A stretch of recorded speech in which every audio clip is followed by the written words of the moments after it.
अगर 10 साल के बच्चों के एक समूह को एक सुनसान द्वीप पर छोड़ दिया जाए तो तुम्हें क्या लगता है वे कितने दिन जिंदा रह पाएंगे? एक विमान हादसे की वजह से ये बच्चे मजबूर होकर एक निर्जन द्वीप पर फंस जाते हैं। उस समय तीसरा विश्व युद्ध चल रहा था और हर देश लड़ाई में व्यस्त था, इसलिए किसी के पास उन्हें बचाने का समय ही नहीं था। द्वीप पर खाने पीने की चीजें मौजूद थीं, लेकिन वहाँ सिर्फ उन्हीं को अपने दम पर जीना था। इन बच्चों की उम्र लगभग 6 से 12 साल के बीच थी, यानी वे खुद से ठीक से जीवित रहने की क्षमता भी नहीं रखते थे। जल्द ही सभी बच्चे बिखरने लगे और कोई सही दिशा नहीं थी। इसी बीच पिग्गी नाम का एक समझदार लड़का आगे आया। उसने सुझाव दिया कि एक नेता चुना जाए जो काम और खाने का सही बंटवारा कर सके। चुनाव में 2 मुख्य उम्मीदवार थे। पहला था राल्फ, जिसने पहले सीपी शंख बजाकर सभी बच्चों को इकट्ठा किया था, और दूसरा था जैक, जो स्कूल के कोरस ग्रुप का नेता था। जैक शुरुआत से ही गुस्सैल और सख्त स्वभाव का दिख रहा था। वह ताकत और नियंत्रण पाने की मजबूत इच्छा रखता था। जब वोटिंग हुई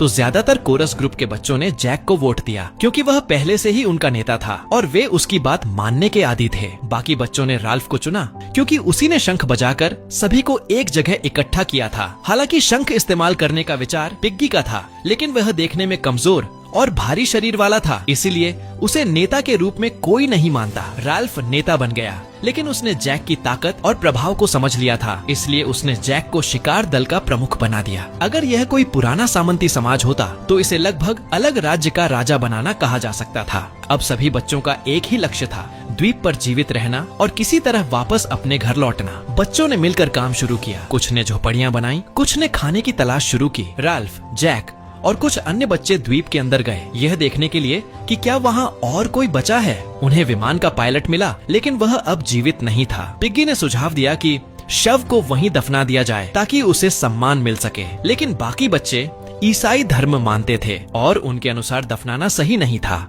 वे चाहते थे कि शव को नीचे लाकर समुद्र में प्रवाहित किया जाए। ऊंचाई से नीचे उतरना पहले ही मुश्किल था और पिग्गी बहुत थक चुका था, इसलिए उसने विरोध किया। लेकिन जैक ने कहा कि इसे लोकतांत्रिक तरीके से तय किया जाए। सभी ने वोट किया। आखिर में फैसला समुद्र में अंतिम संस्कार के पक्ष में गया। 4 बच्चे किसी तरह शव को उठाने की कोशिश करने लगे, लेकिन वह बहुत भारी था। वयस्क शरीर और विमान की सीट मिलाकर वजन कई 100 किलो था। वे उसे ठीक से उठा भी नहीं पा रहे थे। तभी जैक को एक खतरनाक और जल्दी तरीका सूझा जिससे वह नीचे ले जाया जा सके। पिग्गी ने उसे रोकने की कोशिश की, क्योंकि उनका मकसद सम्मान देना था, लेकिन अब स्थिति और बिगड़ने वाली थी। कुछ देर बाद वे सभी वापस समुद्र किनारे आ गए, लेकिन वहाँ उनका बनाया हुआ आश्रय शेल्टर नहीं था। बच्चे अभी छोटे थे, इसलिए काम करने के बजाय वे रेत में खेलना शुरू कर चुके थे। ऐसी स्थिति में उनका समूह बहुत ही असंगठित और कमजोर साबित हो रहा था, क्योंकि उनकी लोकतांत्रिक व्यवस्था सिर्फ नियमों और भरोसे पर टिकी थी, जो इतनी कठिन परिस्थिति में टूटने लगी थी। राल्फ को फिर से शंख सीपी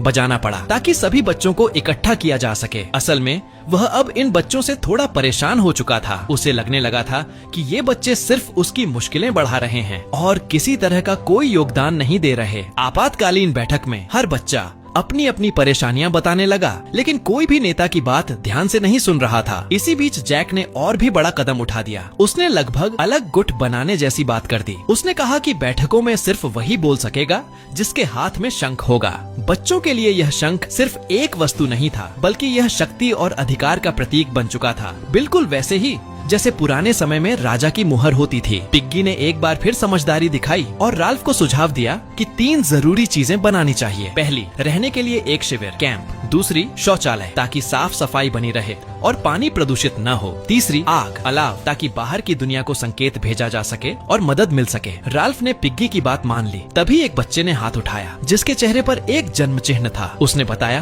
कि जंगल में उसे एक डरावना जीव दिखा है। यह सुनकर सभी बच्चे घबरा गए, लेकिन तभी जैक बीच में बोल पड़ा और कहा कि चाहे कोई भी जानवर हो, उसकी शिकार टीम सबकी सुरक्षा करेगी। इसी समय राल्फ को शायद पहली बार एहसास हुआ होगा कि उसने बहुत बड़ी गलती कर दी है। उसने सबसे महत्वपूर्ण ताकत यानी शिकार दल की कमान जैक को दे दी थी। फिर पहली बैठक खत्म हो गई और बच्चे फिर से अपने अपने कामों में लग गए। पिग्गी के सुझाव के अनुसार उन्हें पहले शिविर और शौचालय बनाना था और आग के लिए बस लकड़ियां इकट्ठा करनी थी। पिग्गी को शारीरिक काम में कमजोर समझकर उसे आसान काम दे दिया गया, लकड़ियां इकट्ठा करना। लेकिन तभी जब वह लकड़ियां लेकर लौट रहा था, अचानक उसके सामने एक छोटी जंगली सुअर पिगलेट आ गई। उस पल वह अपना काम भूल गया और खुशी खुशी उसके पीछे दौड़ पड़ा। जल्द ही जैक भी वहाँ पहुँच गया और दोनों ने उस सुअर को झाड़ियों में घेर लिया। अगर जैक बस अपना चाकू चला देता तो उस रात उनके पास खाने के लिए मांस होता, लेकिन जब असली समय आया तो जैक थोड़ा हिचक गया और इसी छोटी सी झिझक में सुअर बच निकला और जंगल में भाग गया।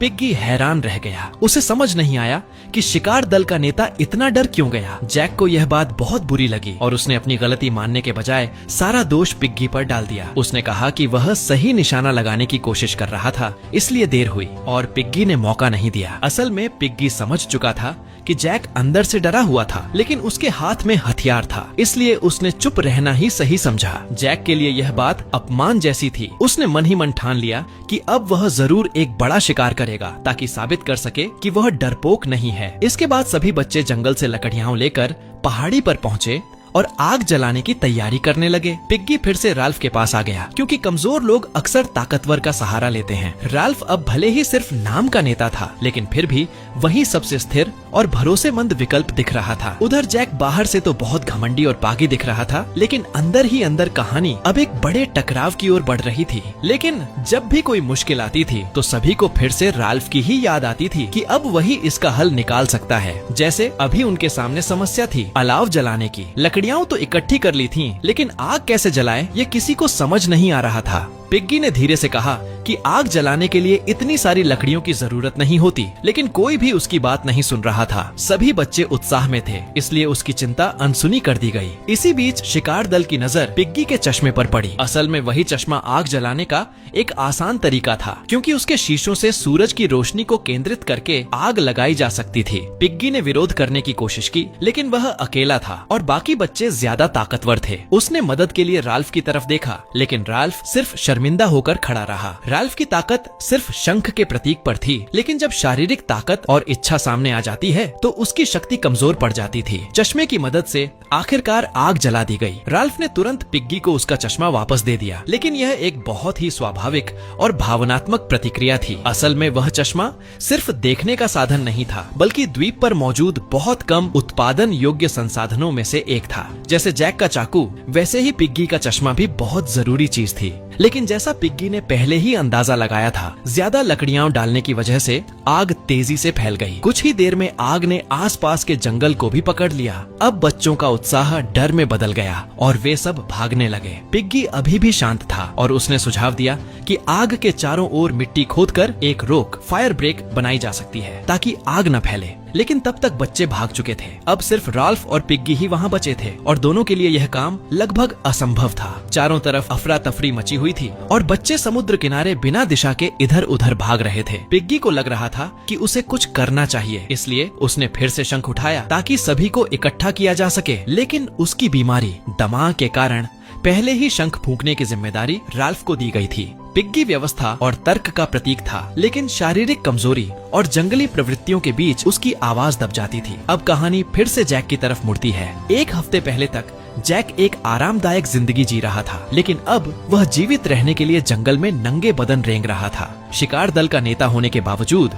उसने अब तक कोई सफल शिकार नहीं किया था, लेकिन अब उसे मौका मिल गया था। जंगल में एक छोटी जंगली सुअर घास खा रही थी। यह उसके लिए खुद को साबित करने का सबसे अच्छा मौका था, लेकिन उसकी टीम की आवाज से सुअर डरकर भाग गई। जैक तुरंत उसके पीछे दौड़ा, लेकिन 2 पैरों से 4 पैरों की रफ्तार की बराबरी नहीं की जा सकती थी। सुअर फिर से भाग निकली और शिकार असफल हो गया। हालांकि जैक ने इस बार अपनी टीम को ज्यादा दोष नहीं दिया। उसने कहा कि असली समस्या उनके हथियार थे, जो बहुत कमजोर थे।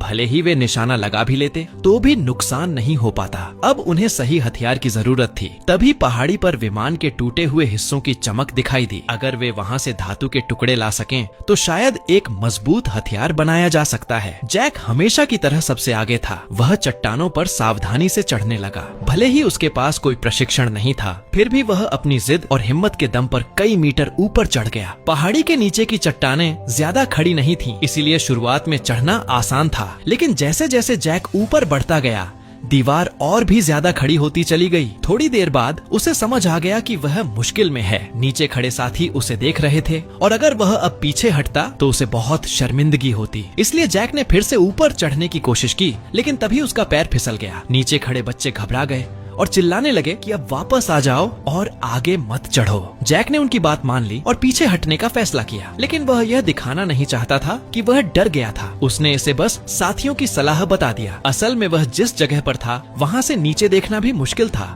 वह सही कदम रखने के लिए लगातार अंदाजा लगा रहा था। अगर वह ऐसे ही रहता तो उसका संतुलन बिगड़ सकता था और वह सीधे गिर भी सकता था। तभी अचानक एक हाथ ने उसके पैर को पकड़ लिया। यह रॉजर था, जिसने उसे सहारा दिया और सही जगह पकड़ने में मदद की। हालांकि जैक को मदद मिलना अच्छा नहीं लगा, क्योंकि उसे किसी की मदद स्वीकार करना पसंद नहीं था। उसे कमजोर दिखना बिल्कुल भी बर्दाश्त नहीं था। लेकिन आखिरकार दोनों सुरक्षित नीचे आ गए। ऊंची चट्टान को देखकर जैक के अंदर डर बैठ गया और उसकी आंखों से आंसू निकल आए। उसे पहली बार एहसास हुआ कि साथी कितने जरूरी होते हैं। उसने सभी से कहा कि यह बात किसी को मत बताना। हालांकि यह एक सुनसान द्वीप था, वहाँ नारियल के पेड़ बहुत थे, इसलिए खाने पीने की बड़ी समस्या नहीं थी और कोई बड़े खतरनाक जानवर भी नहीं थे, इसलिए सुरक्षा की चिंता कम थी। लेकिन जैक समझ चुका था कि छोटी सी गलती भी जान ले सकती है। अब सभी लोग कैंप में वापस आ गए। राल्फ वहाँ तंबू बना रहा था और उसने जैक से मदद मांगी, लेकिन जैक ने मना कर दिया। उसका कहना था कि वह शिकारी है, निर्माण करने वाला नहीं। उसके लिए यह कामों का बंटवारा बिल्कुल साफ था। राल्फ इस बात से परेशान हो गया, लेकिन वह ज्यादा कुछ नहीं कर सका।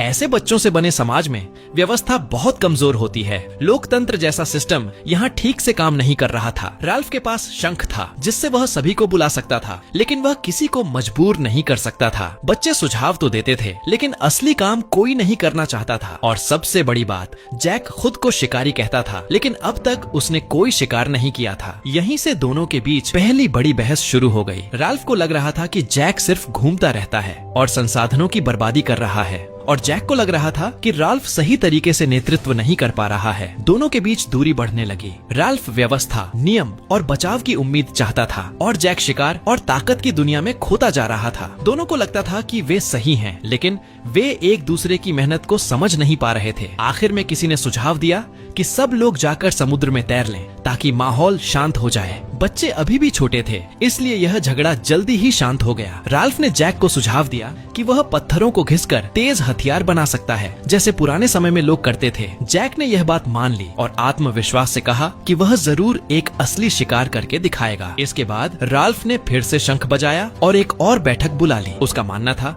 कि सबसे पहले आग को सबसे ज्यादा प्राथमिकता देनी चाहिए। राल्फ का मानना था कि सबसे पहले आग जलाना सबसे जरूरी है, क्योंकि वही एकमात्र तरीका था जिससे बाहर की दुनिया को मदद का संकेत भेजा जा सकता था। लेकिन टीम के एक सदस्य साइमन की सोच अलग थी। उसका कहना था कि पहले एक सुरक्षित आश्रय शेल्टर बनाना चाहिए, क्योंकि अब बच्चों के बीमार होने और मरने के मामले भी सामने आने लगे थे। कमजोर बच्चों की सुरक्षा सबसे जरूरी थी। जैक भले ही हर बात पर हाँ कहता था, लेकिन असल में उसे न आग की परवाह थी और न ही आश्रय की। उसके दिमाग में सिर्फ एक ही बात थी, किसी तरह एक जंगली सुअर का शिकार करना। ये सिर्फ विचारों का फर्क नहीं था, बल्कि तीन अलग अलग सोच का टकराव था। राल्फ इस द्वीप को सिर्फ एक अस्थायी मुसीबत मानता था। उसे लगता था कि बस बचाव टीम आ जाएगी और सब खत्म हो जाएगा। साइमन वर्तमान की सच्चाई को समझ रहा था। अगर मदद नहीं आई तो उन्हें खुद ही जीवित रहना सीखना होगा, और जैक के लिए यह द्वीप एक ऐसा मंच था जहाँ वह खुद को साबित कर सकता था। उसके लिए शिकार करना